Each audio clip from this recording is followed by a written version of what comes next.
Bapak Ibu Saudara yang terkasih, mari kita bersama-sama membuka Alkitab yang terdapat di dalam Kejadian 29, Kejadian pasal 29 ayat yang ke-31 sampai yang ke-35. Saya akan membacakannya untuk kita semua. Kejadian 29 ayat 31. Ketika Tuhan melihat bahwa Lea tidak dicintai, dibukanyalah kandungannya, tetapi Rahel mandul. Lea mengandung lalu melahirkan seorang anak laki-laki dan menamainya Ruben. Sebab katanya, sesungguhnya Tuhan telah memperhatikan kesengsaraanku, sekarang tentulah aku akan dicintai oleh suamiku.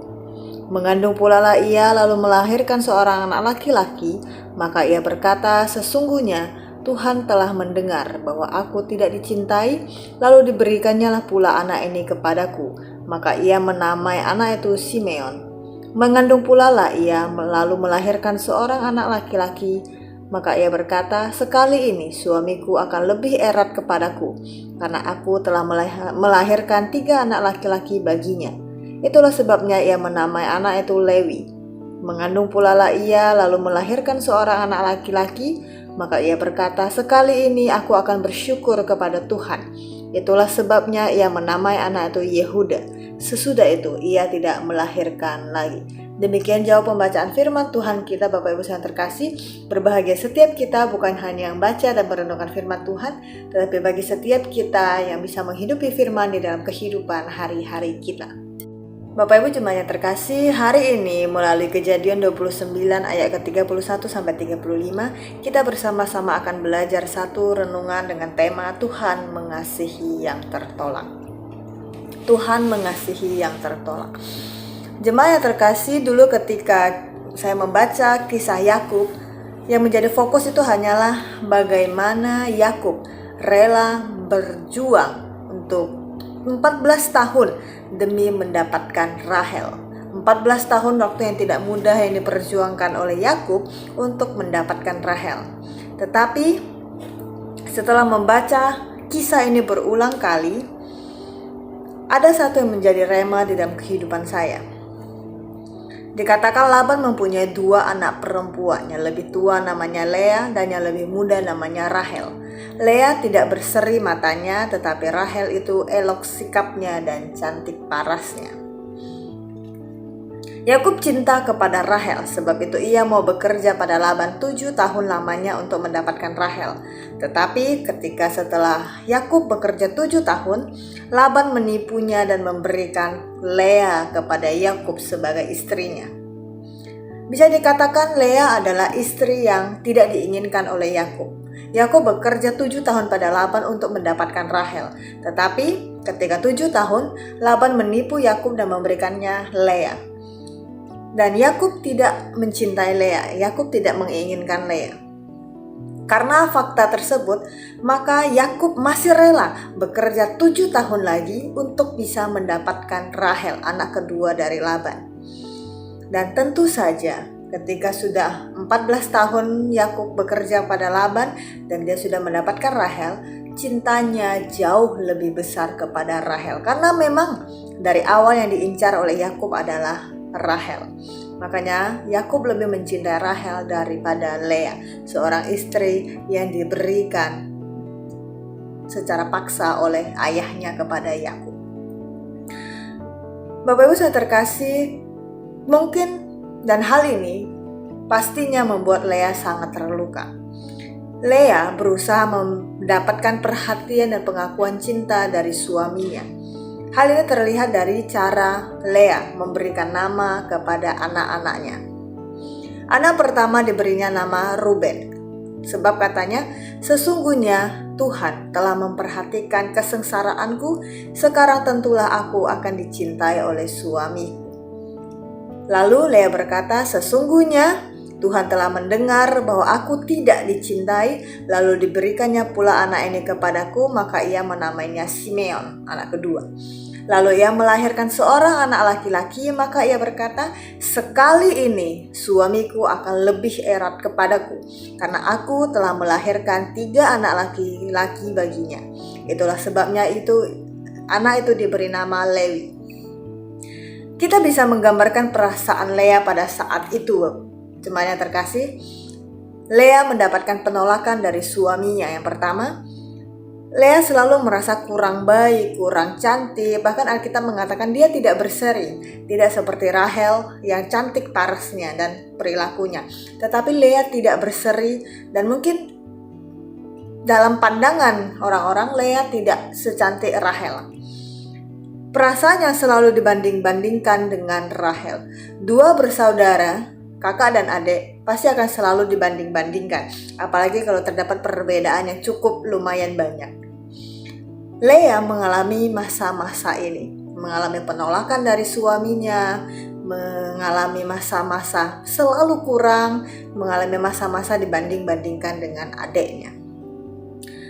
Lea berusaha mengejar penerimaan dari orang lain, maka setiap nama anak yang diberikan itu selalu mempunyai arti-artinya. Lea menaruhkan harapannya kepada dirinya sendiri. Dia merasa dia bisa melahirkan anak laki-laki, bisa memberikan anak laki-laki kepada Yakub, dan dia merasa dan berharap melalui anak-anak yang dilahirkan ini, Yakub bisa lebih cinta kepada Lea daripada Rahel. Tapi sayangnya, hal tersebut tidak membuat Yakub lebih mencintai Lea daripada Rahel. Cinta Yakub kepada Rahel tetap sama seperti awal-awal. Yakub selalu lebih mencintai Rahel daripada Lea. Dan untungnya, setelah memiliki 4 anak laki-laki, Lea pun akhirnya sadar. Dia tidak lagi menaruh pengharapannya kepada suaminya. Dia tidak lagi menaruh pengharapannya pada manusia, tetapi dia mulai menaruh harapannya kepada Tuhan. Hal ini bisa kita lihat ketika dia mengandung dan melahirkan anak yang keempat. Mengandung pula lah ia lalu melahirkan seorang anak laki-laki. Maka ia berkata, sekali ini aku akan bersyukur kepada Tuhan. Itulah sebabnya ia menamai anak itu Yehuda. Yang kita tahu Yehuda adalah seperti anak singa yang dari keturunannya melahirkan raja-raja Israel, termasuk silsilah Yesus diambil dari keturunan Yehuda. Ketika Lea berhenti berharap kepada cinta manusia dan mulai mengucap syukur kepada Tuhan, mulai melihat kasih Tuhan dalam hidupnya dibanding dengan kasih manusia terhadap dirinya, disitulah hadir anugerah Tuhan yang melimpah. Ketika Lea sudah tidak lagi berharap cinta dari manusia, ketika Lea yang sudah kebal merasa ditolak oleh suaminya, merasa tidak dicintai oleh suaminya, dan dia tidak lagi berfokus pada cinta suaminya, tetapi berusaha untuk melihat bagaimana cinta Tuhan kepada dirinya, disitulah anugerah Tuhan berlimpah bagi Lea. Bagaimana dengan setiap kita, Bapak Ibu Jemaat yang terkasih? Kita tinggal di dunia yang saat ini sangat-sangat tidak ideal. Kita tinggal di tengah-tengah manusia yang kadang tidak bisa memberikan kita semangat, kadang tidak bisa menerima keberadaan kita. Kadang manusia maunya menerima yang sempurna padahal dia tidak tahu bahwa dirinya juga tidak sempurna. Kadang kita merasa jika kita ditolak oleh sesama kita itu rasanya sangat tidak menyenangkan dan kita tidak berharap ditolak oleh sesama kita.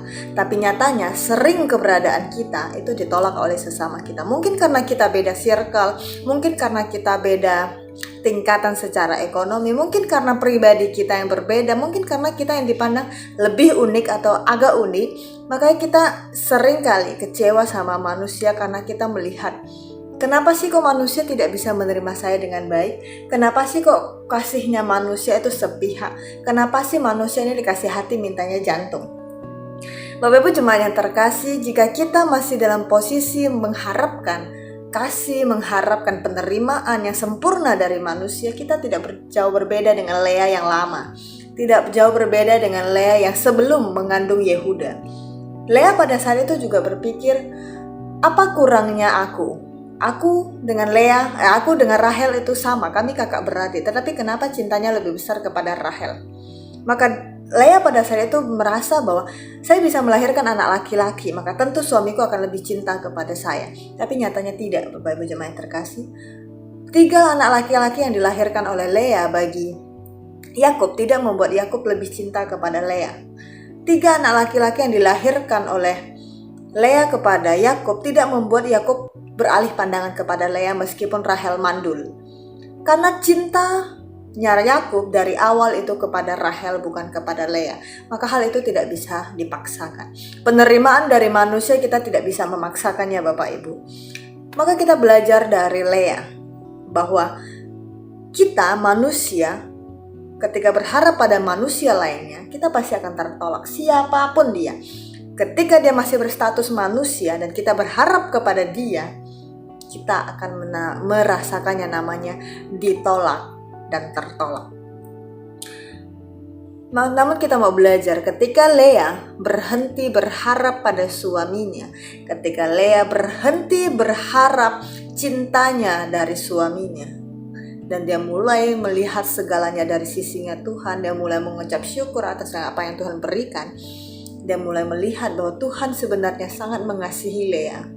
Tuhan bahkan memberikan keturunan kepada Lea, tidak kepada Rahel. Karena Tuhan tahu Lea tidak dicintai, maka Tuhan memberikan keturunan kepada Lea.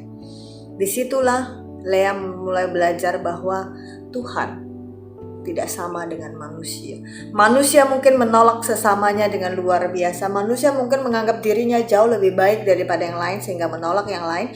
Tetapi Tuhan mengasihi setiap kita, siapapun kita. Kita yang mungkin dalam perasaan tertolak, mungkin kita yang dalam perasaan merasa manusia tidak ada mengerti dengan kita, Tuhan mengasihi setiap kita.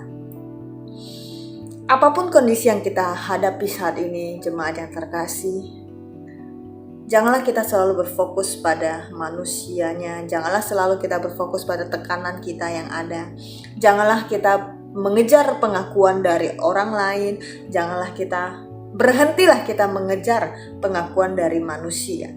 Dan jangan menghakimi diri kita sendiri dengan berkata, aku tidak pernah cukup.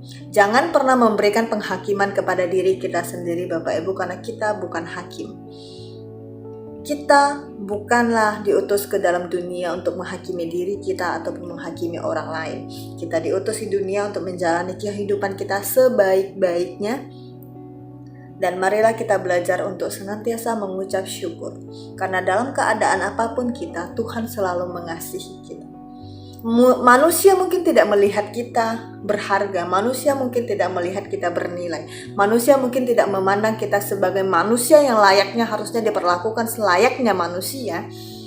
Manusia kadang bertindak semaunya mereka. Tetapi Allah mengajarkan kepada kita bahwa sepahit apapun hidup kita, seberapa banyak pun tekanan yang kita alami, mungkin memang tidak ada manusia yang mengerti kita, tetapi Allah mengasihi kita.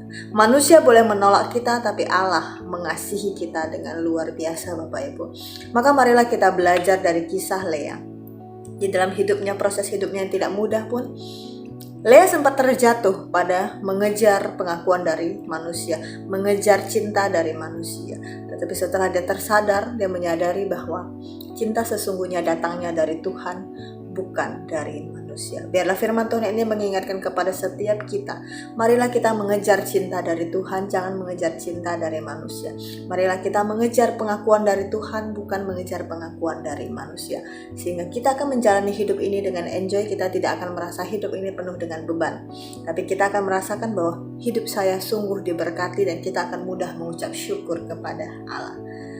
Amin, mari kita berdoa.